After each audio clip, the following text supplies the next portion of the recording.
रात का मुकाबला मैं कर ना सका और दिन की हैसियत मैं कभी समझ ना पाया। साथियों, पेपर आपका है, नौकरी भी आपकी है और फैसला भी आपका है। बताई गई वीडियो को अगर आप ध्यान से समझेंगे, 10 टॉपिक यहाँ पे मैंने लिए हैं, यानी कि 10 पॉइंट लिए हैं। हज़ारों हज़ारों बच्चों को मैंने पढ़ाया है।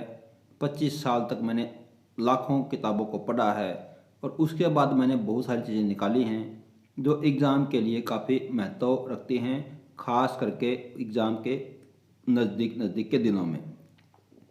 सबसे पहला पॉइंट, पेपर के 1-2 महीने पहले आप नई ट्रिक को सीखने से जितना बच सको उतना बचना आपके लिए फ़ायदेमंद है।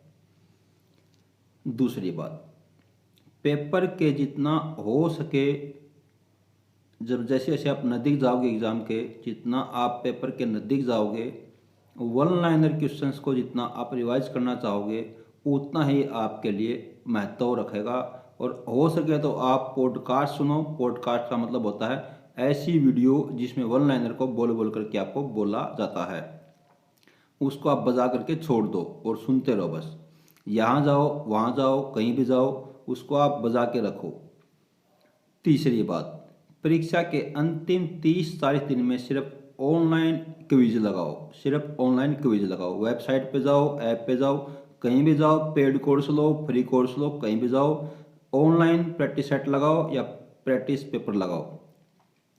लेकिन ध्यान रखें, किसी ब्रांडेड एकेडमी के ही या किसी ब्रांडेड इंस्टीट्यूट के ही वो पेपर होने चाहिए, क्योंकि आजकल कुकर मुत्तों की तरह प्रैक्टिस सेट मार्केट में आए हुए हैं। लोगों के पास पैसों की भरमार है और लोग चीनी खरबूजे को काटना बिल्कुल बखूबी जानते हैं। आप इस बात से भली भांति मेरे से सहमत होंगे कि यहाँ पर इतनी लाखों मार्केट में बुक हैं, किसका चयन किया जाए ये एक काफ़ी गंभीर विषय है। और एक अच्छे अध्यापक का और एक अच्छी बुक का चयन करना ही सफलता की पहली कुंजी हुआ करती है। मेरे प्यारे विद्यार्थियों, ये बात ध्यान रखना हमेशा। नेक्स्ट पॉइंट, आप हमेशा धैर्य रखें, खुद पर भरोसा रखें और ऊपर वाले विधाता पर भरोसा रखें। जल्दबाजी या उतावलापन आपको भारी पड़ सकता है। संयम से काम लें। डिटेल बुक से दूरी बनाएं। अंतिम दिनों में जितना हो सके आप डिटेल बुक से दूरी बनाएं, क्योंकि डिटेल बुक जो होती हैं वो आपको, जब आप 6 महीने की तैयारी करते हो कि मेरे को ये एग्ज़ाम फेस करना है, जब एडवर्टाइजमेंट आती है, क्योंकि अमूमन देखा गया है कि एडवर्टाइजमेंट परीक्षा के करीब करीब 6 महीने से ज़्यादा ही अंतराल पे आया करती है। उस समय आपको डिटेल बुक को जितना हो सके उतना पढ़ना होता है और अपने नोट्स तैयार करने होते हैं। लेकिन जैसे ही परीक्षा आपकी नज़दीक आती है, सिर के ऊपर आती है, तो आपको अपनी डिटेल बुक से दूरी बना लेनी चाहिए।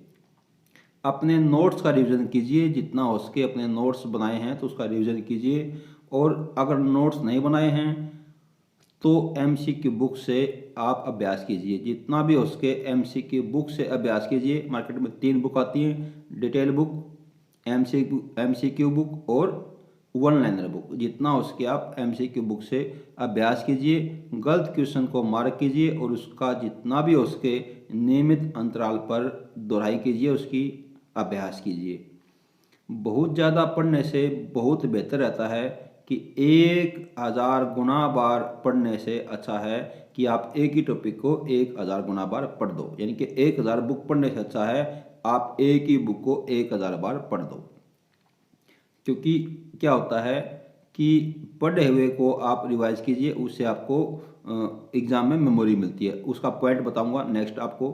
क्योंकि मेरिट आपकी करीब करीब 80% के आसपास ही आती है, उसके नीचे ही बनती है। बल्कि अगर आप एग्ज़ाम में 65% भी कर पा रहे हो, यानी कि अगर आप 100 क्वेश्चन का आपका एग्ज़ाम है और आप 65 क्वेश्चन भी कर पा रहे हो, तो 35 जो क्वेश्चन बच गए उसमें से आपको सिर्फ 15% उठाने हैं।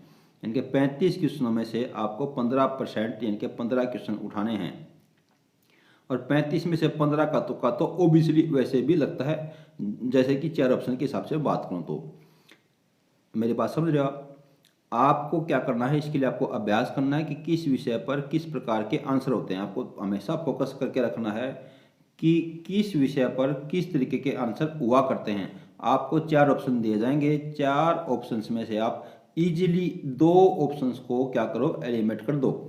इजीली 2 ऑप्शन को एलिमिनेट कर दो, बच गए आपके 2 में आप एक बार अपना तुक्का लगा दो। ओड या इवन का मेथड लगाना इसके लिए फायदेमंद रहता है, वो मैंने वीडियो बनाई है और बना दूंगा अगर आप बोलोगे तो। अगली बात करूंगा, सोशल मीडिया से जितना भी हो सके आप दूरी रखो। जितने भी आपके सोशल मीडिया नेटवर्क्स हैं उनसे आप जितना संभव हो सके दूरी रखें। सिर्फ और सिर्फ online quiz, online mock test, online practice paper test के ऊपर फोकस कीजिए। जितना भी हो सके आप दिन में, रात में, जितना भी हो सके आप अपनी नींद को पूरा लें। और नींद जैसे ही आपकी आंखें खुल जाएं, रात को आपकी अगर 1 बजे आँख खुल गई मतलब नींद पूरी हो चुकी है, उसी समय आप ऑनलाइन क्विज लगाएं, ऑनलाइन टेस्ट लगाएं। जहाँ तक बात मैथ के कॉन्सेप्ट की है, तो मैथ के लिए क्या करना आपको, मैथ के आपको कॉन्सेप्ट को समझ करने का प्रयास करना है। जो मैथ के कॉन्सेप्ट होते हैं, टॉपिक टू टॉपिक आपको प्रयास करना है कि आपको हर टॉपिक के भाई टाइम एंड वर्क के क्या कॉन्सेप्ट हैं, भाई प्रॉफिट एंड लॉस के क्या कॉन्सेप्ट होते हैं, भाई अलजेब्रा में क्या कॉन्सेप्ट काम आते हैं, भाई ज्योमेट्री में क्या कॉन्सेप्ट काम आते हैं, भाई ट्रिगो में क्या कॉन्सेप्ट काम आते हैं, भाई आपकी परम्यूटेशन कॉम्बिनेशन में क्या कॉन्सेप्ट काम आते हैं। कॉन्सेप्ट को आप बैठ के समन कीजिए, जैसे आप भगवान का समन करते हो बैठ करके, उसी तरीके से आप 15 मिनट 20 मिनट बैठ के समन कीजिए।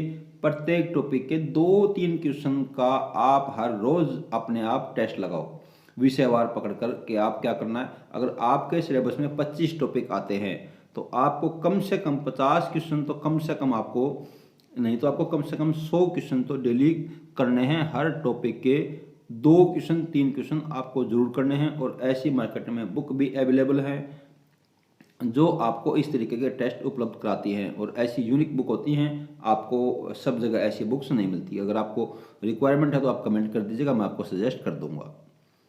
दूसरी बात, अगर आपको कोई विषय नहीं आता है, मान लिया आपको कोई विषय नहीं आता है, मान लिया आपके मैथ में 25 टॉपिक आते हैं और आपको मैथ के 25 टॉपिक्स में से 7 टॉपिक नहीं आते, तो जो विषय नहीं आते हैं आपको उनसे जितना हो सके दूरी बनाए रखो, जितना संभव हो सके दूरी बनाए रखो। क्योंकि मैंने अक्सर देखा है अपनी लाइफ के अंदर कि बच्चे उनमें उलझे रहते हैं और उसके चक्कर में जो आता है उसको खो बैठते हैं, और वो 65-35 वाला जो रेशो है उसको भी गवा देते हैं। मेरा मानना है बच्चे जो मेहनत करते हैं 6 महीने इजीली 65 का स्कोर कर पाते हैं। और मेरे पास जो मैक्सिमम कमेंट आते हैं वो भी यही आते हैं, सर मैं 4 नंबर से छूट गया, 5 नंबर से छूट गया, और मैक्सिमम तो ये बोलते हैं मैं 2 नंबर से छूट गया। और 1 नंबर वालों की तो तादाद बहुत लंबी है, जबकि मैंने तो यहाँ पे 65 और 35 का रेशो रखा है। यानी कि आपको क्या करना है, आपको उन टॉपिक को बिल्कुल नहीं छूना है जो आपको नहीं आते। दूसरी बात, यदि वहाँ से एग्जाम में प्रश्न आता है तो आप वहाँ बिना समय व्यर्थ किए तुक्का लगाएं और आगे बढ़ जाएं। तुक्का लगाने का तरीका आपको बता दिया जाएगा, मैंने कई वीडियो में बताया भी है।